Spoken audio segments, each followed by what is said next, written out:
Hey everybody, I'm greenlighting my day. I'm letting go. It's a let it go moment in my house today. Movers are coming in a week, and I'm assuming, and there's a lot of stuff like being in the eye of a hurricane. And when I think about the week to come where there'll be boxes up to the ceiling around me like I'm in a maze, makes me a little... I'm working on my control issues today because in moving, there's lots of things that need to be taken care of, and some things were not being taken care of as well as I thought they needed to be taken care of. So I decided to stick my hand in it and start controlling like the great puppet master. And then I realized I was getting very, very angry and agitated and crabby and bitchy, and it wasn't a good thing. Not for me, and certainly not for my poor husband. So I'm learning the mode of let it go today, and I've been doing some reading online, and I just thought I'd share a few things with you, realizing that I really don't have any control. And I used to really fixate and try to fix things and make things right for myself, for other people, for the future, for the whatever it was had my hand in. I could fix it. I could fix it. That's why I always say I'm sorry all the time to people. People say something bad's happening, or they'll say something, they're just something, and I'll go, oh, I'm so sorry. And they would turn to me and they'd say, why? There's nothing it's not your responsibility. And yet I feel this kind of who I am underneath, the sense that you can make it better for somebody, that you can fix things. And really, that's a double-edged sword because it isn't always true. And caring is a wonderful thing, but I am not responsible for all the ills of the world, even though that little child deep down inside of me thinks, somehow, if I could have just been better or nicer or better behaved, things would not be whatever they are for the world around me. So that's another issue. I've worked on that, really. I really have. I'm much better than I used to be. But anyway, I digress. Here we go. Letting go of control. There's an article I'll post below. How to learn the art of surrender. There's this wonderful image of this man with his arms out looking at like the ocean, and says, if we are facing in the right direction, all we have to do is keep walking. That's the way I'm trying to think today about the weeks ahead. Boxes up to the ceiling, a whirlwind of activity, the house being dissembled and leaving me with that unsettled non-nest feeling.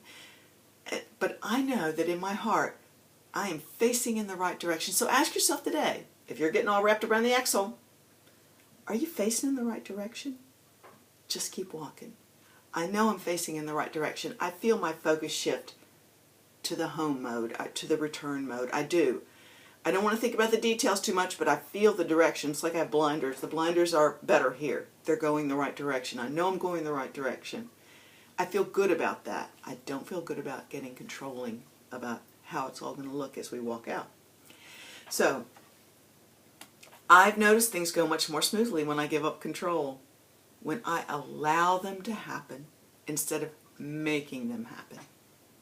Unfortunately, I'm terrible at this. I love that. I love that. This is a great article. I will post some things below, but I thought I would just share a couple of these with you. We try to control things because of what we think will happen if we don't. I've taken some responsibility for some certain things that I want to see disappear in this country and not come home with me. Big things. An elliptical. A car. Things that we really should be able to shift but seem to be not working out. The move date. The packing date. There's definitely things I have no control over, but there are some things that I thought I could help along. Well, helping them along, advertising in more places, blah, blah, blah, blah, spreading the word, just made me get more like this, more bitchy, more anal, more tight, more tense, more ugly, because I want them out of my head. I want them done, off my plate. I want them to disappear. Well, it's not working on my timeline. So I'm learning how to let go, for my poor husband's sake and my own, letting it go. If we are worried about what will happen if we don't control, we are rooted in fear. Rooted in fear. I'll never forget the light bulb moment in my mid-20s when an older, wiser woman said to me, as I was anxious about stuff, always worrying, well, if this doesn't happen, then that will happen. And what will happen if that happens? And she said, oh God, what did she say? She said, what is the worst thing that could happen if that happens? What is the worst case scenario if that little thing happens? And I had to stop and look, and I went, oh, really? Not that much, huh? No, no one's dying, nothing, the world's not coming to an end, nothing terrible, terrible, terrible. But in my little child sense that if I could just make things right, or if I was just a better person, or if I was a better behaved little girl, then everybody would be happy and everything would be okay and it would all be good. That's my old stuff. I try to leave that behind, but I recognize it when it pops up again. Surrender. Surrender, surrender. Control is a result of being attached to a specific outcome. An outcome where we are sure that is best for us, as if we always know what's best for us. We don't always know what's best. We don't always know what's best. We think for sure we know, and then, boop, something else happens, and you go, oh, well, this is better than if I'd gotten it this way. No, let it go. Let it go. The energy of surrender accomplishes so much more than the energy of control. And you see, when I even say the word surrender, I feel my body relax. I feel it. I hope that you will spend some time, if you have control issues, learning more about the art of surrender. It is an art, and it takes courage to be vulnerable and to let things go and to surrender them. It's not a weakness to surrender.